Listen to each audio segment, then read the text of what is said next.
Hi guys, good morning. तर कालचा vlog माझ्यासाठी खूप स्पेशल होता. बरं, तर आज मी चालली होती घरी आणि सकाळ उठल्यानंतरच मला इतकं कसं तरी व्हायला लागलं होतं, की बापरे! आज मला जायचंय आणि लिटरली मला अशी फिलिंग येत होती, की भाई साहब, की मी इथे जसं माझ्या माहेरी आली होती ना, आता मी सासरकडे चालले. म्हणजे याचं काही कनेक्शन आहे नाही, बट स्टिल मला अशी फिलिंग येत होती. कारण इतकं काही सामान पॅक करायचं आणि त्याशिवाय ते इतके सारे इमोशन्स घेऊन जायचे आणि नंतर मला रिअलाईज असं पण होतं, की यार इतका मोठा काही विषय नाहीये. आम्ही एकाच शहरात राहतो आणि आजीचं घर जवळच आहे. मी कधी पण वाटलं तर जाऊ शकते. बरं, तर मला जायचं होतं लवकर सकाळी इन द मॉर्निंग. पण माझे घरचे काय ऐकायला तयार नाही. वरतून मावशी, की "नाही, आपल्याला थोडं बाहेर जायचंय. मला थोडीफार शॉपिंग करायची. प्लीज मला मदत कर. जाऊ नको इतक्या लवकर. संध्याकाळी जा. तुला जायचंच आहे ना, तर थोडं उशिरा जाय." मग इतकं काही तिने कन्व्हिन्स केलं. जेवण वगैरे झालं. दुपारचं सगळं काही आवरून सुद्धा झालं. म्हटलं आता पूर्ण बॅग भरलेली पण आहे, आपण निघूयात. पण तेवढ्यात मावशी म्हणते, की "नाही, आपल्याला बाहेर जायचंय." आणि नंतर माझं सगळं काही प्लॅनिंगनुसार चालू होतं आणि मी त्या हिशोबानेच विचार केलेला, की मी आता सकाळी लवकर जाईल, तर माझे अजून काही तिथे कामं असतील, तर मी ते करून घेईल. पण नाही, दिवस याच्यातच गेला.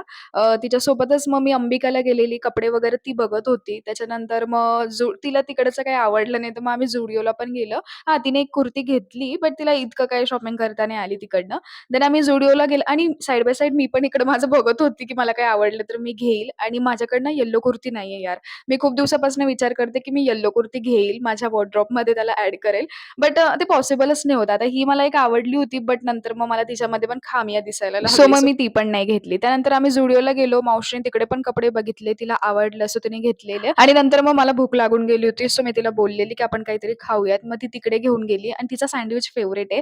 बट नंतर मी घेतलेलं समोसा चाट आणि ते मला खूप रिग्रेट होत होतं यार, कारण ते इतकं काही खास नव्हतं. सो मी पण मग सँडविचच एन्जॉय करत होते. त्यानंतर खरं टेस्टी होतं आणि मग फायनली घरी आल्यानंतर मी देवाची नावं घेऊन निघाले. त्याच्यात पण मावशीचं चाललं, की "अरे यार, आता रात्र होतेच आहे, तर उद्या जा." म्हटलं, "नाही बाबा, माझे काम आहे तिथे, मला जावंच लागणार आहे." सो मग मी इव्हनिंगलाच मग पटकन सगळं काही आवरून माझं इतकं सामान होतं थोडं-थोडं सगळं काही मी नीट घेतलेलं. त्यानंतर घरी आल्यावर मी पहिले माझं वजन चेक करत काही होते. पार्सल्स पेंडिंग पडले होते, त्यांना ओपन करून बघत होते. त्यानंतर मम्मीचं ठरलेलं, की बाजारात जाऊयात. सो मग तिच्यासोबत पण बाजारात गेलेले आणि मम्मीने इतका टाईमपास केला ना, की बस मला तर खूप बोर झालेलं. मग उसाचा रस घेतलेला. भेटूयात उद्याच्या व्लॉगला. Bye bye.